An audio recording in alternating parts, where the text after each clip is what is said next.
जय जगन्नाथ सांग मैंने my kitchen base Mitra channel को आपण मानक बहुत बहुत स्वागत। आज मु आपण ब्रह्मपुर स्पेशल साकुर रेसिपी आनी जोड़ा कि बहुत इजी प्रोसेस रे बताई। मोर आशा आप वीडियो को देखिए निश्चित भाव बुझीपारे। जदि वीडियो भल लगे लाइक करेंगे, सांगसाथी मो रिलेटिव मानक सेयार करेंगे। जदि चैनल के पर्यटन सब्सक्राइब करना सब्सक्राइब करदे और सब्सक्राइब बटन पाखे छोट बेल आइकन को प्रेस करदे जहाँद्वारा मोर सब नुआ वीडियो नोटिफिकेशन आपन पाखे सर्वप्रथमे पहुँच पार। वीडियो को स्किप न करी लास्ट पर्यटन देखूँ।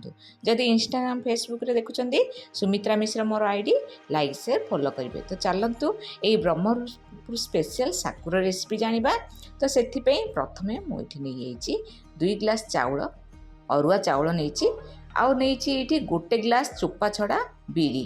तो ये चाउल आ बिरी जदि आपड़ चोपा लगा बिरी नियंती ताहले बतरे कि सेटार चोपा बाहर करके आप ऐड करेंगे।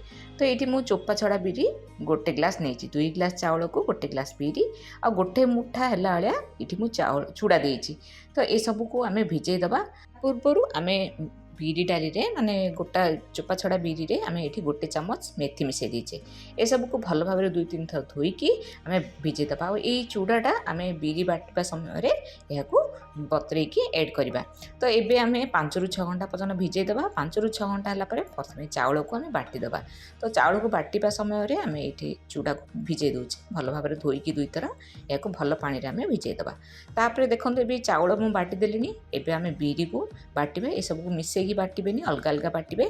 तो चाउल बाटी सारापर बिरी रे आम ये चूड़ा जो बतरेकी रखी भल भाव भिजी जाइए। तो यह आम कौन करवा ना यही बिरी रे आम देदेबा। तो बिरी चूड़ा को बाटी सारापर एवं चाउल जो बटा है मिसेक भल भाव 15 ରୁ 20 मिनट भल भाव आप फेंटे जमीक ये चाउल पिठू आ चूड़ा आम जो मिसेक रखते भल भाव मिक्स हो। तो मिक्स होगापर आम यहाँ 4 ରୁ 5 घंटा बाहर घोड़े रखीदबा। तापर 4 ରୁ 5 घंटा गलापर देखूँ यहाँ आम पिठू के फुली जाइए को आम कौन करवा ना ये भल भाव 10 मिनट मिक्स करदे। मिक्स कलापर ये भेजिटेबल्स मिसुचे। तो मुझे गोटे बाउल नहीं बंधाकोबी, गोटे बाउल नहीं गाजर चॉप करके नहीं आप चाहिए ये कोरिकी देपारे गाजर आठ मुझे 3 टेबल स्पून स्वीट कॉर्न। तापर स्वीट कॉर्न जब आप पाखे ना ताहले मटर भी देपारे। तापर बीट भी ये ऐड करेंगे।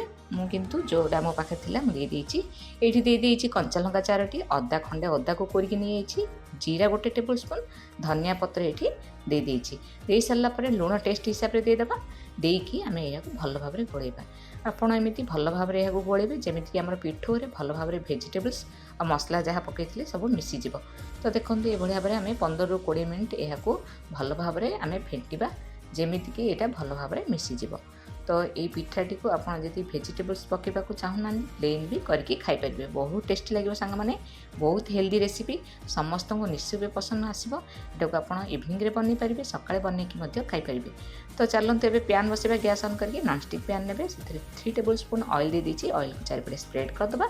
एपर आपंकर जी पिठो रोचे से देदेवे बेसी भर्ती करके देवेनि अधा छाड़े जहाँफल कि फुल लिड बंद करदे 15 ରୁ 20 मिनट लो रू मीडियम रखिकी तापर यह उल्टे दबा। तो उल्टे सारापर पुणी आम लिड बंद करके आ 10 मिनट बसैबा।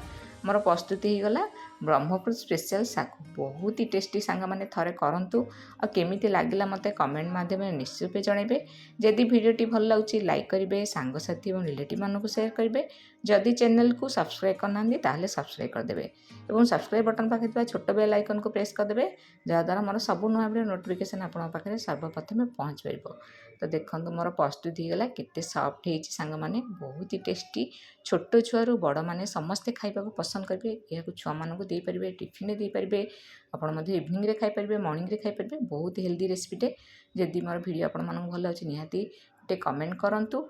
आउ जो मैंने मो चैनल को नुआ आसछंती निश्चय लाइक शेयर सब्सक्राइब कर दिंतु जहाँफल मत मोटिवेशन मिल आग को बढ़ापी आपण नुआ नुआ ये रेसिपी आने। तो चलतु मोर प्रस्तुति होगा ब्रह्मपुर स्पेशल सागु एंजॉय करंतु सांग माने। जय जगन्नाथ धन्यवाद।